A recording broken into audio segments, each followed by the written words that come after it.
Here we go, here we go, here we go, here we go. This is it. This is Top Flight Time Machine. I am Andy Hotbody Dawson. Pow, pow, pow. I am Sam Nifty Delaney. So what? Sorry for the pause. I was about to speak and I thought something's missing here. And then I noticed it was my microphone. Yeah, just to reach across there and bring it into line with your face. If there's any kids, young, would-be, aspirational podcasters listening, little tip for you there. Really helps to have the microphone right in front of your mouth. Yeah, you had it about 2 feet across to the left. Which, it was just, it was miles away. It was facing something else completely, not my face. Yeah, the young podcasters will be laughing right now if they're all listening. Yeah. I don't know who they are. Dinosaurs. Okay, these jaded dinosaurs don't even know how to speak into a microphone anymore. They're yesterday's news, and they'd be right. We are. They're so jaded; they don't have the energy to reach across and bring the microphone to their faces. Yeah, we have been doing this a long time now. I went years ago when I was like in my 20s. I remember like going on a radio show, and I hadn't done much radio presenting, but I was a panelist on sort of like a comedy sort of let's take a sideways look at the news kind of a show, right? Yeah. So I thought, I was excited to be invited, right? Was it a pilot or an actual established series? No, it was aired, and it was on 5 Live, and they invited me along, and I was really excited to be there. And the day before, they'd said, these are the stories that we'll probably be talking about, right? And I think the premise was something to do with like you fix the news. So they identify things that have been in the news and problems that are going on, and each of you come up with amusing solutions, right? So I really wanted to like make an impression because I was really pleased to be asked. So I got my little notepad and I wrote down lots of funny ideas, or ideas that I believed to be funny at least. Yeah. They weren't, I must stress, they weren't objectively funny, right? And wrote down all these ideas. And I wrote down like sort of 3 ideas for every... I reckon I was in my late 20s, and I wrote down 3 ideas for like every news story. And then I turned up, and there was a little pre-production meeting with the host, the producer, and the other people who were going to be on it. I think there was 2 other people. And I think there was one guy who was also working as a writer for the show. And he was someone, I'm not going to name him, right? I'll tell you afterwards. It doesn't matter because it doesn't reflect badly on him, but I think it reflects really well on him. But I remember going, and it was a guy who I was aware of, I admired greatly, I had never met. I walk in the room, and you'll have had this yourself several times. You're in a room, you can't believe that you're working on the same level with someone who you would have previously really looked up to. I get that every time I sit down and do one of these with you. I get that feeling. Yeah, okay, right. So, but seriously, like, you're sort of like, oh, this is quite good. Like, I recognise him. He's a good guy, and it's mad that I'm in the same room as him. But what happened was he was sitting there just being effortlessly funny. Guy's probably about a good 15 years older than me, right? And the producer's gone, Sam, any ideas? And I produced my notepad. And I could see just the very, very faintest hint of a smirk at the corner of this older veteran's mouth. Right. Because when he saw me open my little notepad with fucking copious amounts of notes written down, right? Yeah. But he wasn't, he wasn't doing it in a mean way. He wasn't like smirking like, oh, what a spod. I could just see he was like, oh. And then I've gone, what about this? And I'm firing all these ideas at the producer, right? And then they go, that's great, Sam. Yeah, we'll take a lot of them. And I felt, me, Andy, I like praise, don't I? I feel great. I feel like the teacher. I've gone, this is brilliant. They've been really nice to me. And then they say to the older veteran, right, what about you? And he kind of he goes, I don't know, yeah, those ideas are good. Maybe you could do something about this. And he went, and the producer said, tongue in cheek, Sam's just been booked as a guest on this show, right? He's turned up with all those ideas. You are being paid to be the writer of this show, and you haven't turned up with anything, right? So how do you explain that, right? And this guy just went, yeah, but what you don't understand is he's much younger than me, and he's not jaded yet.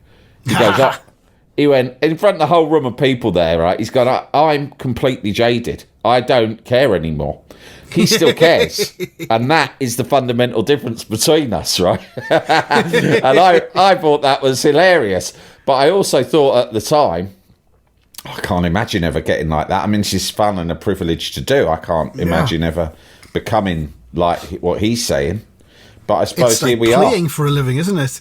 Yeah, but now here we are. I thought I'd never reach that stage, but here we are. I'm beginning a podcast without even bothering to pull a microphone in front of me.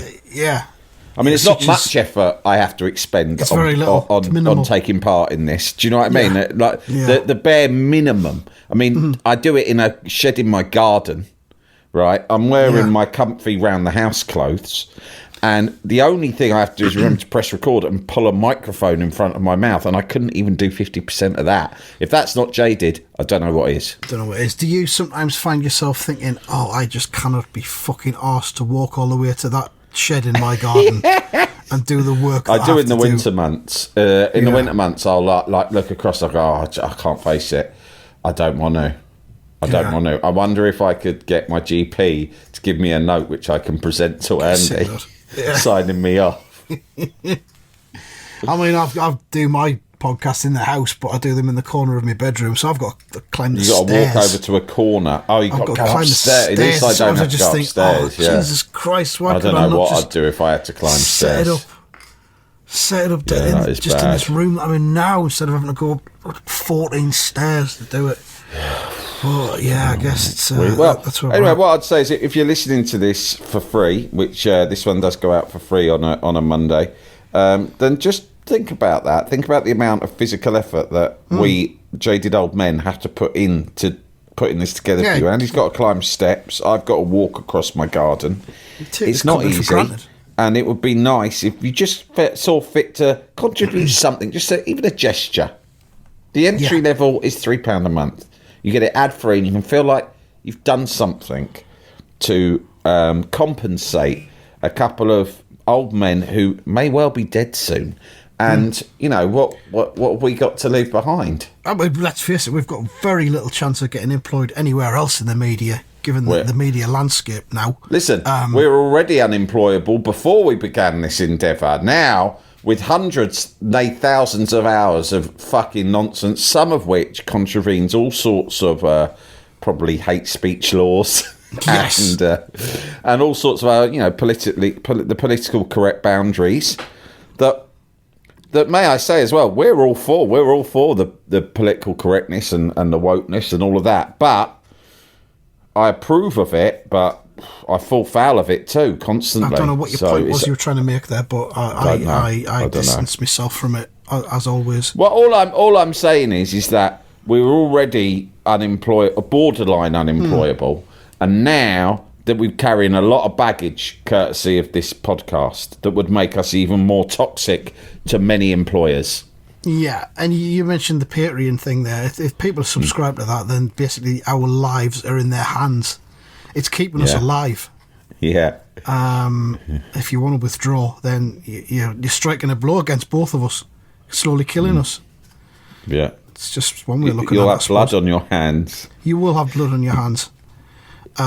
Whereas if you do subscribe to it as a new subscriber, for example, like right now, you will be doing an act of charity, almost a good deed that you will almost certainly get to heaven for when your time comes. And you meet the big man at the big door. Pearly gates. The big pearl necklace. I was in Glasgow for a couple of days at the end of last week. Great. Because that's when my daughter's at university. And I did two things. Well, I did one thing that I've never done before, Sam, and that was to go to a classical music concert. Oh, interesting. And it was... You went together, did you? We did. She was already planning to go, and I was going to go up and visit around about the time it was on. I said, well, I'll come on the day that it's on. You were going to visit a roundabout? Oh, sorry. I misunderstood there. I thought that'll just about sum it up. It's like, Dad, I'm your university going daughter. Yeah. I'm going to go and see a classical music recital when you're up here in Glasgow. Would you like to come? No, you're right. There's a roundabout I want to look at in the centre of Glasgow. It's on my bucket list. So you go and see your own, whatever it is, your Beethoven and violins and that. I'll be quite happy. I'm going to make myself a sandwich and get a flask, and I'm just going to go down and look at the roundabout. Apparently, it's canny as fuck. Gonna have a ham and beetroot sandwich I'm gonna make in some Hover sliced bread. And I'll have a bag of plain crisps with it as well. Maybe salt and shake, but I won't put the salt in because I find it too elaborate. I brought me a fold-down picnic chair with me from home so I can get a nice viewing position on the road up. I'm not going to sit on the roundabout because then I won't be able to see it. No, I'll just be able to see outwards from the middle. If indeed I could see anything, because of course it's going to be lots dark. of like shrubbery and that. Yeah. No, I said, yeah, I'll come up and have some of that with you. And it was Rachmaninoff. I'm just looking at the page that it was on. Yeah. It was a Rachmaninoff special. It was the Scottish Symphony Orchestra, and it was live on Radio 3 at the same time. A BBC thing. Yeah. And it was. Are you familiar with Sir Stephen Hoff, the pianist? No. He did the solo piano bit. He sat at the front, and the orchestra all sat around him.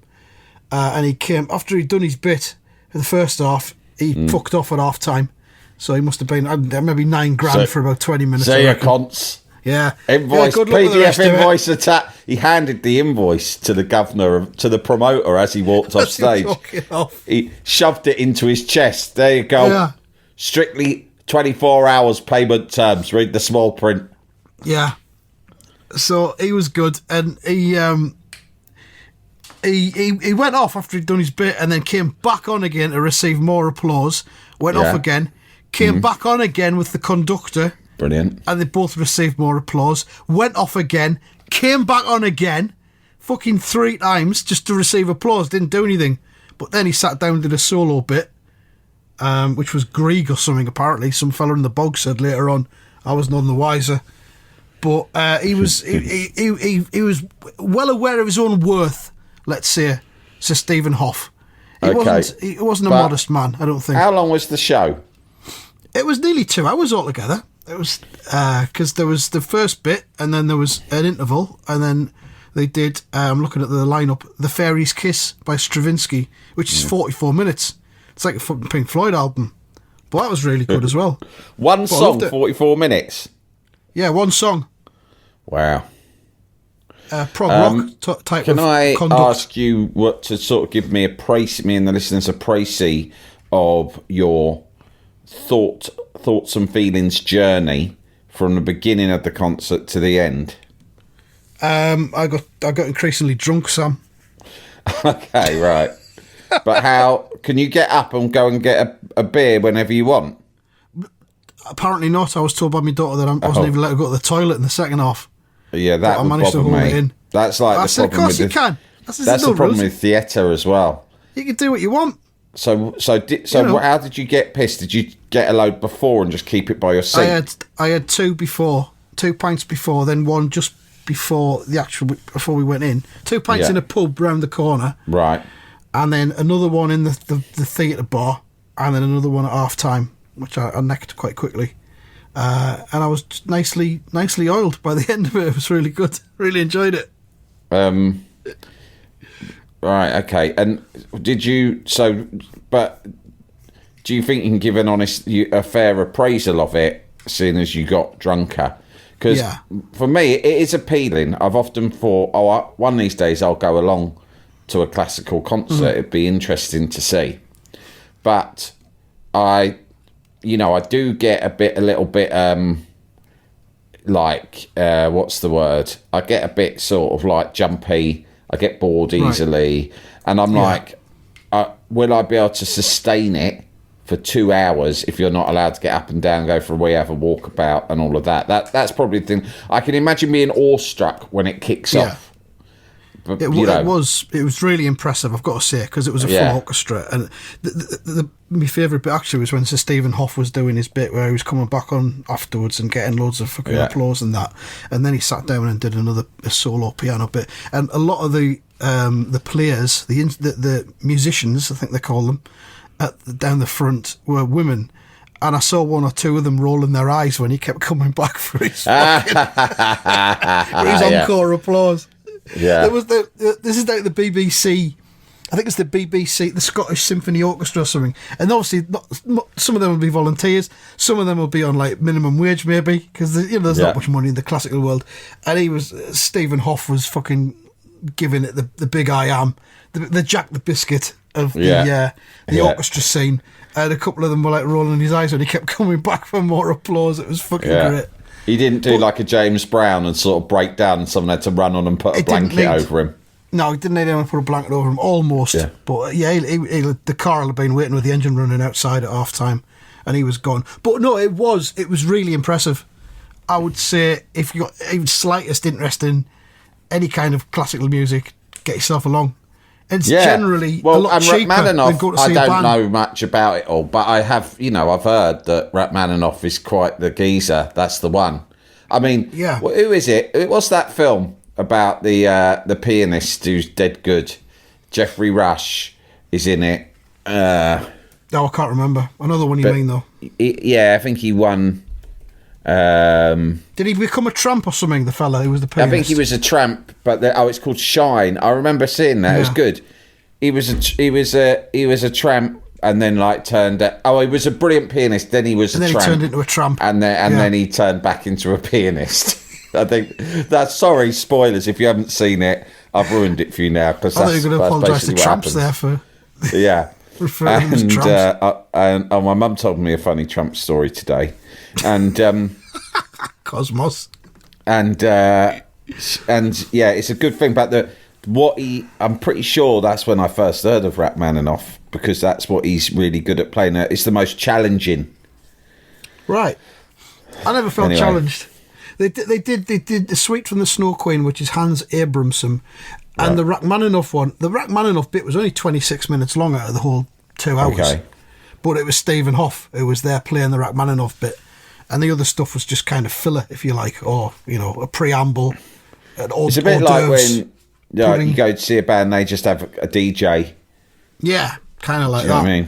But the Rachmaninoff bit was Rhapsody on a theme of Paganini. So he was kind of doing cover versions. Rachmaninoff had written this Rhapsody. I'm not sure what you'd define a Rhapsody as, but it was based on Paganini. And at one point they did a blast of the theme from the South Bank Show, which is Paganini. Yeah. I reckon they did that for you. Yeah, they knew you were in. I was on my fucking feet punching the air. Oh, I know this one. Oh, this one. They're doing the hits. Come on. Yeah. But it was over as soon as it began, that bit. They moved on to something else. We went to when we went on a school trip to the Soviet Union, which I've told you about. Mm-hmm. We went to the teachers, like Alan Sugar, laid on a trip to the Moscow. A treat. We've like, kids, gather round, because you've done well and none of you tried to fuck the corpse of Lenin when we took you to his tomb. We have laid on a trip to the opera, right? And the thing is, it's like, obviously I realise now that we were hugely privileged, right? Yeah. Went to a very normal, comprehensive school in the 1980s when I'm sure money was tight, but somehow the school put together a trip that was more or less free. I think parents had to chip in a small amount to visit Soviet Union. I dare say there had been some kind of government funding almost back then. Yeah, well, there was the London Education Authority, which got disbanded by, guess who? Thatch. Yeah, I think it was Ken Livingstone. And I did always think that they probably sent us there because of all the lefty teachers and the LEA were sort of wanting, and Ken Livingstone wanted us to go and get indoctrinated or brainwashed by the commies. But irrespective of any of that, I was chuffed to go. And we were very privileged to do these things. And imagine that, right? None of us knew anything about opera, obviously. And we should have been delighted at the opportunity to go, but we acted like complete cunts throughout and tried to just make each other laugh all the way through and all of that stuff, right? They were teenagers, that's what you And expected. the thing is, this is what reminds me of you saying South Bank show, is that during the opera, it must have been The Marriage of Figaro, because in it, we're watching it, and suddenly someone starts going, Figaro, Figaro, Figaro, Figaro, right? Which is literally what we'd all been doing when they said we're going to the opera, right? Like, because we were 14-year-old lads, we're like going, the opera, Figaro, Figaro, Figaro, that and Just One Cornetto, right? Because those are the only two fucking opera references we had. And one of them actually happened. And when it happened, obviously, we have fucking lost it completely, burst out laughing in this fancy fucking opera house. And we were asked to leave, and the teacher was absolutely fucking fuming with us. But that's very much like you going and seeing South Bank show. Sometimes they come up with something and boy, are you happy about it. Oh, such a buzz. Wasn't that based... Didn't Harry Enfield loads of money talk about going to the opera once, and I think he sang that Figaro bit to signify what the opera was, or something like that. So it must have been in the air at the time. But it was really good. I will definitely go to other classical things, because I was going to say this was a BBC thing, so it might have been kind of subsidised. Tickets are only like 15 quid. Yeah, I might give it a go. You could go to that, and then you could just nick off at half time if you don't fancy it. I think sometimes there's even local things, even if you don't go to a fancy place, like in some places. Yeah, I'm in London, that sort of stuff. Like I'm sure in Barnes there's probably a fucking classical thing most nights I could rock up to. Yeah, bound to be. Up the that place you go to, the media centre, or the arts. There's an arts centre as well. But you get loads of empty seats in the second half. Loads of people had nicked off. They'd come for Sir Stephen Hoff and then fucked off for the second half. He's done. Come on, let's go. Hoff fans, they'd been around the stage door probably waiting for him coming out. No photos. No, I'm not signing anything. It all goes on fucking eBay. I've seen what happens. Go on, fuck off. Jalapeño. Here's a brief but annoying message to let you know that you wouldn't be hearing this brief but annoying message if you were a subscriber to our Iron Filing Society Patreon offering. For the price of a pint and a St Clement's each month, you can get up to 4 episodes a week, 9 months before the rest of the world gets them. Early access to regular episodes, lots of other marvellous benefits, and there's absolutely no adverts or brief but annoying messages like this that will get right on your tits. Find out more and subscribe now at tftimemachine.com/ironfilings. Jalapeño. Jalapeño. Well, that's a good recommendation, mate, and you've inspired me. I might keep an eye out for that. Plus, it would impress the missus as well if I suddenly said, I've bought us a couple of tickets for a classical music concert, and she'll go, oh, really? What concert? And I go, well, I just told you. It's a classical music. Yeah, but what? Well, classical. I don't know. I feel you're being a bit fussy. What do you think I am? Fucking Melvin Bragg? I don't know the fucking names of the cunts doing it. It's classical. Well, Sam, that's a bit like me saying I've booked tickets to a pop concert. And then when you ask which pop band, me getting really aggro with you about it. It's just pop. What can I say? It's pop. What do you want to know the details for? Who do you think you are? You should just be saying thank you. Fucking snob. The other thing we did when we were up there, which was good, there was a new cat cafe was opening on Friday morning. My daughter loves cats. I love cats as well. Not as much as she does. Who doesn't? I mean, not come as much on. as she does, but we went along for the opening and we got there 15 minutes before it opened. Massive queue down the street. Loads of other big cat fans waiting for this cat cafe to open. So we went, fuck this. And thought we'll come back later on, try and get in later on. And we did. We managed to get in as a walk-in mid-afternoon. And as we were waiting to get in, this fella walked in off the street. And I could only describe his look as a Glaswegian Ed Sheeran. So I was trying to think of Ed Sheeran, but rougher. I can picture that, to be fair, because of his hair colour and everything. Sort of fits with the Russ Abbott rendition of a Scotsman. Kind of like that. He was a Glaswegian. I mean, in many ways, you're describing Gordon Strachan. Oh, no, except he wasn't a Glaswegian. No, I don't think. wouldn't. No, Strachan was more pinched of feature. I would Right. say in his face. But just try and imagine a Glaswegian Ed Sheeran, and he came in, and we immediately looked at each other, me and my daughter, and when he'd gone past, we said, "He's fucking high. That Right. bloke's off his fucking nut." Yeah. And he's coming to a cat cafe, which Yeah, is well. £9 an hour. Makes sense. You don't just wander in. You got to Yeah, pay but there's £9 one. an hour. I've been to one near us, and it was really expensive. Were you high? no. Can I you wasn't. imagine going into one while high? Yeah, I kind of can. Yeah. I kind of can as well, and that's what Yeah. happened. He was sat there at the table next to us when we eventually got in, and he just made no attempt to interact with any of the cats whatsoever. One of them came up and rubbed against him, and he just ignored it, and he was just kind of like just staring into space. He ordered a hot chocolate for himself, which Nice he order. spent about 3 whole minutes stirring the hot chocolate round and round mate. and round and round and round. And I thought, fucking fair play to you, mate. You're having a nice time. Yeah, I mean, what's this on a Saturday? Was it? It's Or Friday afternoon. He's thought, Yeah, I'm so off- it's Friday off me nuts. afternoon. I think what I might do is there's a new cat cafe in town. I've got nothing on, so I might get really high. Yeah. And then just take myself around there for a hot chocolate. I mean, How that can does I- sound like a solid afternoon. It does, doesn't it? How can Yeah. I enhance this trip that I'm on? Yeah. I'll sit in a room full of cats and stare Full at of them. lovely, docile, Fuck knows what he was welcoming seeing. cats. Yeah. He wasn't seeing what we were seeing, but best of luck. The to thing him, I is, thought. I paid a lot of money in the cat cafe for a cream tea that wasn't, as a big cream tea fan, Yeah. I mean, one day I want to write a definitive guide to cream teas around the UK, which I think would be of huge value.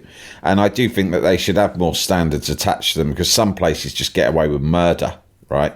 But I'd had a cream tea at the cat cafe, and it was expensive. And when you're only in there for the hour, you want to make sure that the cats are providing value. I want the cats to come near me. I want them to enjoy being stroked. I want them perhaps sit on my lap, whatever. But there's a lot of people in this. There's a lot of contest for There's a affection. competitive element to it because There's of a that. There's not enough competitive cats to go element. around for everyone. Yeah. Exactly, and there's not enough cats to necessarily go around, and not all of the cats are the sort. I mean, we all know what cats are like. Like Nelson, R.I.P., was an extremely affectionate cat who you could almost always rely on for a cuddle or an interaction if you wanted one, right? Or sometimes if you didn't. Bobby, my current cat, lovely cat, but more standoffish. You don't get strokes or cuddles on demand with him. He's around a lot. He's in the house, but he's just kind of like if anything, sometimes if I go and try to stroke him or be nice to him, he just looks at me like confused. So the thing is, some cats, not all cats are affectionate. They're not like dogs. Dogs are mostly friendly. So once you've paid your money and you bought your cream tea and you're up against a load of other cat lovers, I came away feeling shortchanged. Yeah. It's an intense sort of thing. It's quite Like I say, intense. it gets competitive. Cat cafes, they're less relaxing than you might think. You think, yeah, exactly, because people are allowed to wander around. You don't just sit at your table and drink your cup of tea or have your cream tea. You can go around to where the cats are hanging around, where their little cat trees are and everything, and try and interact with them. And then people are like going, looking at you like, you've had that cat for long enough now. Yeah. Oh, yeah. I felt that about I was the one looking. I remember there was one point I was thinking, when you fucking let someone else have a go, that's the best cat here. Release it. Do you know what I mean? And we got it as a walk-in, and when we were in the reception area waiting to be taken into the main cafe, there was a young mum and her son came along to also try to get a walk-in seat, but they were full, and they had to come back the next day. They said, well, we can't get you in. We can get you in tomorrow after 11:30 a.m. And the little boy seemed crestfallen. And after they'd gone, I said to my daughter, I said, I noticed you didn't volunteer there to let the little boy take our place in the cat cafe today. And she went, no, I didn't. And that was it. She wasn't That's prepared that to do that. conversation So, over. yeah.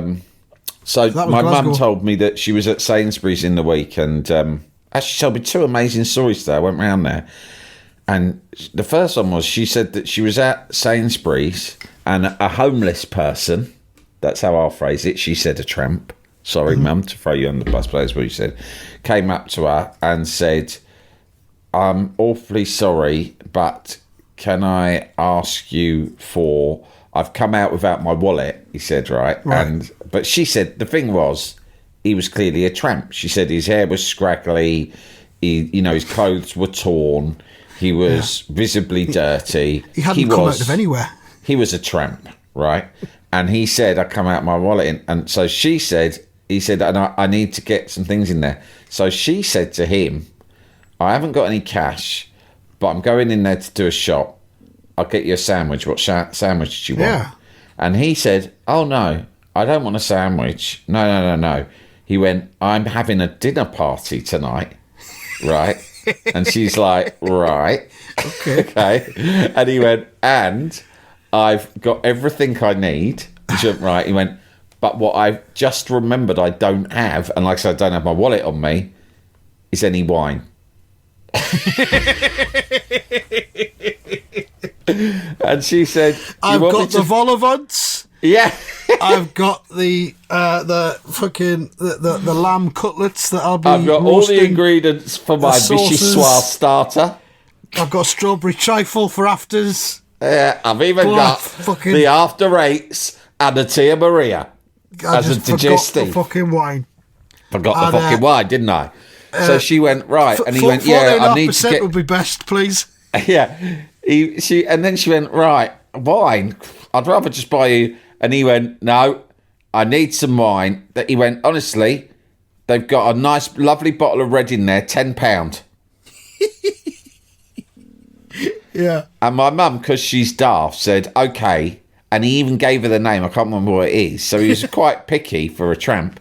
And she went, okay. Because my mum, that's just what she's like. So she went in, but then she said she wrestled with her conscience for a while. She goes to me, because also I didn't want to encourage his alcoholism. Right. I thought, well, you don't know he's an alcoholic. And then she went, yeah, but Sam, he was homeless and he was hanging around outside Sainsbury's asking strangers to buy him wine. And I was like, okay, all right, fair enough. But at the same time, I don't think you're going to cure his alcoholism like just by denying him one bottle of red that he's asked.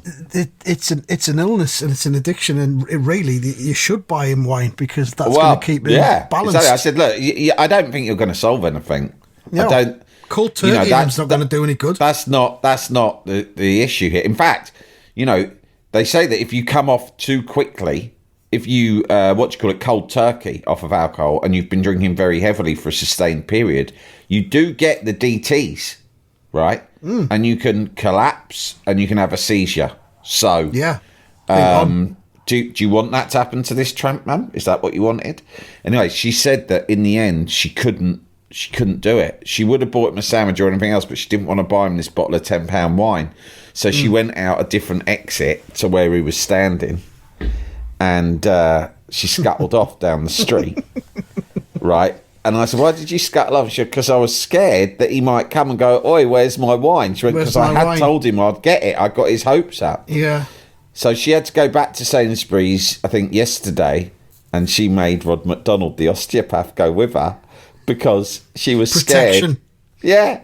Trump protection. She was scared that the geezer would come up and go, excuse me, you lied to me earlier in the week. You said you were getting me a bottle of wine. I waited for hours and hours, and my dinner party was ruined. The other amazing thing my mum told me was, we've got an amazing neighbour, I think he's amazing anyway, called Terry, who lives next door to my mum, and he's been there ever since we moved in like 1980, right? Right. And Terry was like the street governor, right? Always was. Yeah. And he's now... Self-appointed? No, he's a very modest, quiet, humble man. There was a few plastic hard men down our street, right? Some of them I was even related to. Some of them I was not. Obviously, this was before I became the leader of the ICF, aka Buttery Crumpet. I was just a boy, right? And there was a few, and there was a few bona fide criminals in our street, right? Mm-hmm. But this guy wasn't. He was a builder. He was very quiet, and he was a big bloke, and he didn't throw his weight around, but you knew if there was trouble or an issue, come to Terry. But Terry now is quite old, right? And anyway, my mum was out with Rod, and they came back the other day, and they tried to unlock their door, but the door was bolted from the inside, right? Door was bolted from the inside. Well, my nephew's staying with them at the moment, right? Because he's working in London, so he's come to stay with them. So they thought maybe he's come home early from work, and she said in front of him, "Oh, well, I thought maybe Fred's come home early from work and he's got a bird in there with him that he's having it off with." That's his nan saying that round the lunch table, right? So he didn't. Yeah. Well, he's a pretty cool guy, so he didn't react half as badly as I would have done when I was a young man. She started saying things like that. But she went, so I assumed it was that. How can it be? So I called him, but he was still at work. He'd been out all day. So it's fucking weird, right? The door has been bolted from the inside. They can't get in their own house. So she remembered this had happened years and years ago in the 80s when we'd been burgled. And what happened was burglars get in another way through the back, and then they bolt the front door, right? Right. And so you can't get in while they're going about their business. So she thought maybe that's happened. So she called the old Bill, and the old Bill went, "Oh, do you know what they said?" She went, "I'm trying to get in my house with my husband, but it's bolted from the inside. No one else has been in since we left." Do you know what the police said? "Oh, that's weird."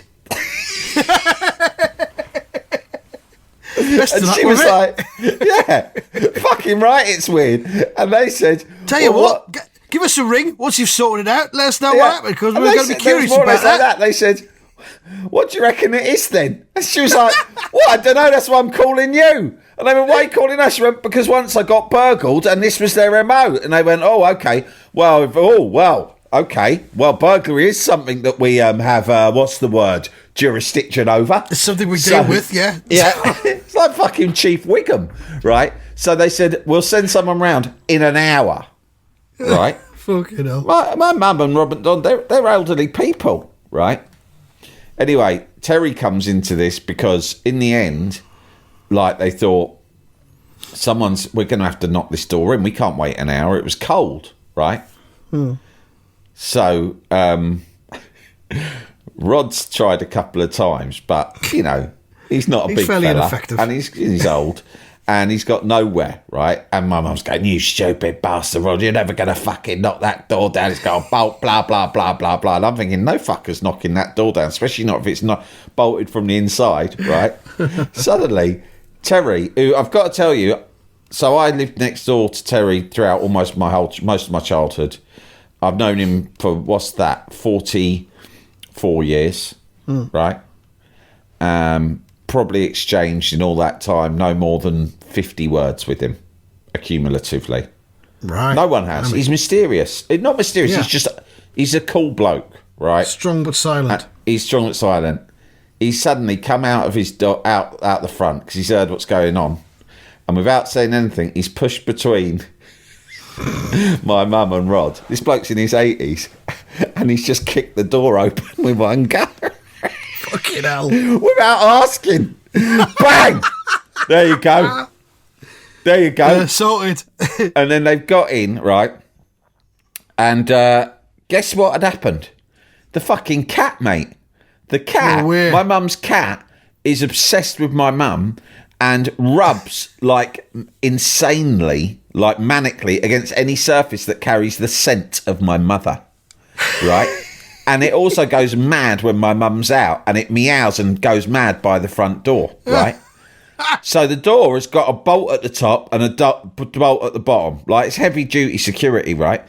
And so the bottom bolt, the cat had been rubbing so manically against, she'd somehow managed to slide the fucking bolt into the lock and lock the door from the inside. The fucking cat.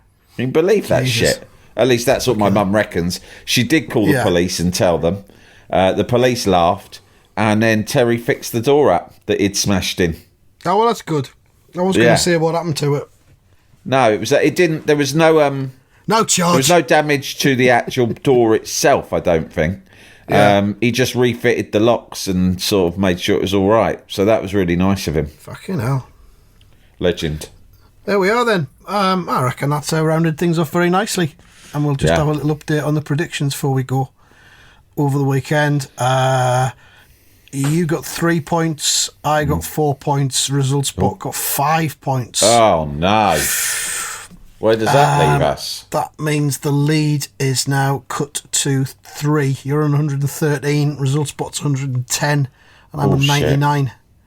Oh, So it's going to go right to the wire. it's going to go to the wire. And I tell you what, I did predict that Coventry would win. They didn't win, but I'm not saying you should give me any points just for being No, we're not close. gonna. But I had a we're not feeling, I feel Yeah. very sorry for Coventry. I had a feeling they were going to turn up big style today, and they did, didn't they? They did. I mean, they came back from 3-0 down. Yeah. That is then, heartbreaking. To come back and, from 3-0 down, then lose on pens. A hair's breadth VAR decision at the end denied them a winner. Another reason to get rid After of VAR. 3-0? Yeah, they were 4-3 up in the No. last minute of extra time just before the pens, Fucking hell, mate. and it was a hair's breadth. I'm talking. It was nothing. They were level basically. Oh, you know what? And- VAR fucking stinks. That's a golden all-time memory Yeah. that everyone in the footballing community has been deprived of by that fucking Lampard robot that they've set up to ruin our sport. And if you can say that the exact moment when the ball touched the foot of the player that played it through, with 25 frames per second or whatever we've got on footage, if you Yeah. can say that is the exact moment when his foot touched the ball and that's where the players were exactly then, I don't know. I don't believe you. And who fucking benefits? Oh, let me guess. Manchester United. VAR is shit. The game's bent. The game is bent, It's fucked. and I hate Football's it. fucked. I Yeah, hate it. It's awful. That's disgusting. That would have been a moment for the ages. We'd have talked about that. Everyone, not just Coventry fans, Yeah. they're the ones I really feel for, but all of us have been deprived from one of those moments that it's- we grew up talking about, didn't we? Moments like that. And the thing is, VAR was meant to be a clear and obvious error. Exactly. When we look back. Exactly. And they don't. There's a goal and they go through Every with a fine-tooth goal. comb to see how can we take away this goal? How can we destroy this They've joy? introduced technology to make it harder for goals to exist. I don't understand what Fuck the it. fucking thinking is behind. I believe that it was Arsene Wenger's idea. I'm not certain, but I'm pretty sure. Because you remember how much he used to moan all the time It'll have been about someone refereeing like that. decisions. So It'll have then been when one he of them. quit Arsenal, they gave him a job. And he came up with rules and he said, why don't we get some fucking computer to disallow goals? Yeah. Well, that's enough football talk. The World Yeah. Snooker Championship's on for the next 2 weeks. Get involved in that if you're sick of football. You'll love it. All right, so that's it from us. We'll be back throughout the week with all the other stuff. Thank you very much. And that's that. That's that.